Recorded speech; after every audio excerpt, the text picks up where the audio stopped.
Welcome back to my channel ঘরোয়া special মিলি cooking food থেকে দর্শক বন্ধুকে জানাই স্বাগত। আশা করি সকলে ভালো আছেন এবং সুস্থ আছেন। তো দর্শক বন্ধু, আমি কেমিক্যাল ছাড়া চুল কি করে পাকা চুল কালার করবেন সেই রেমেডি আপনাদের সঙ্গে শেয়ার করছি।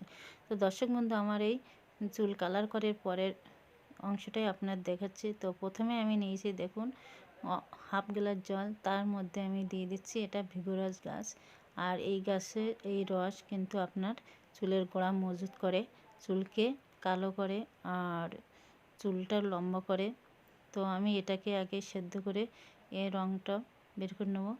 আর এর সঙ্গে আরও কয়েকটি রেমেডি আমি দেবো পরপর। তো দর্শক বন্ধু দেখুন, এই গাছটা কিন্তু সেদ্ধ হয়ে গেছে। আর দেখুন এর থেকে যে কালারটা বেরিয়ে আসছে, এটা কিন্তু চুলের খুবই উপকারী। তো আপনি এরকমভাবে রেমেডিটি তৈরি করতে পারেন। এতে কিন্তু আপনার একদম প্রাকৃতিক উপায়ে কিন্তু আমি রেমেডিটি তৈরি করছি। এবার দিচ্ছি আমলকি। আমলকিও কিন্তু চুলে নতুন চুলের গোড়া শক্ত করে, নতুন চুল গজাতে সাহায্য করে আর চুলটাও কিন্তু কালো করে। তো আর যাদের চুল ওঠে তারাও কিন্তু এই রকমভাবে আমলকি ইউজ করতে পারেন। তারপরে আমি দিচ্ছি 1 চামচ চায়ের পাতা। তো এই 3টে রেমেডি একসাথে দিয়ে আমি ভালো করে জ্বালিয়ে নিচ্ছি। আর আমি জ্বালিয়ে নেবো একদম অল্প একটু, যতক্ষণ না লিকুইডটা অল্প হচ্ছে ততক্ষণ আমি জ্বালাতে থাকবো। আর এর নির্যাসগুলো আমি ছাঁকনি দিয়ে ছেঁকে নেবো। আর এর সঙ্গে আমি দেবো হেনা। আপনি হেনাও দিতে পারেন, আর না দিলেও কিন্তু এটা খুবই উপকার হবে। দেখতেই পাচ্ছেন এর কালারটা কত সুন্দর হয়েছে। তো যেহেতু আমি এখানে ব্রাইট কালার করব, ওই জন্য আমি ব্রাইট কালারে হেনা ইউজ করব।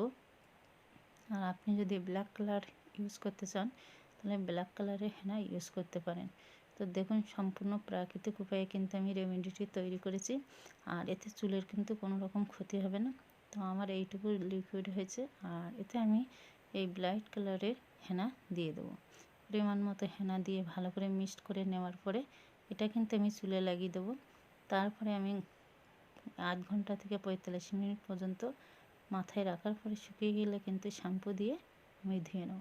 কিন্তু তার আগে আপনাকে একটা কাজ করতে হবে, 15 মিনিট বা 10 মিনিট আগে লেবুর রস দিয়ে দিতে হবে, তাহলে চুলটা আপনার রাফ হবে না। তো দর্শক বন্ধু, এই দেখুন আমার রেমেডি কিন্তু তৈরি করা হয়ে গেছে। আর এটা আমি দিয়েই দেবো।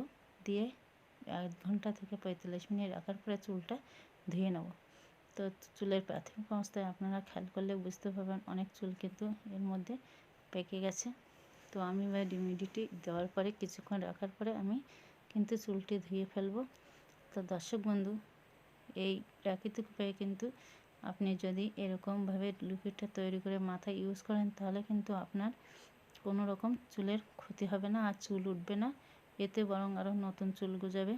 তো আমার এই ভিডিও কেমন লাগলো অবশ্যই কমেন্টস করে জানাবেন। আর ভালো লাগলে অবশ্যই একটি লাইক দেবেন আর চ্যানেলটি সাবস্ক্রাইব করে পাশে থাকবেন। তো সম্পূর্ণ ভিডিওটি দেখার জন্য আপনাদের অসংখ্য ধন্যবাদ।